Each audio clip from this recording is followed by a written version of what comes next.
আসসালামু আলাইকুম ভিউয়ার্স, ভিডিওটা একটু ভালোভাবে লক্ষ্য করুন এবং দেখতে থাকুন। ভিডিওটি দেখে এই ভদ্রলোকটি কিভাবে আসলো আমার গাড়ির সামনে এবং গাড়ির সামনে এসে কি শুরু করছে আপনারা দেখতে পাচ্ছেন। পুরো ভিডিওটি দেখুন।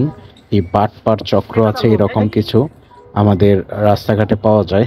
এদের থেকে সাবধান, সব সময় সাবধান থাকবেন এদের থেকে। পুরো ভিডিওটি দেখুন, শেষ পর্যন্ত দেখলে বুঝতে পারবেন।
সমস্যা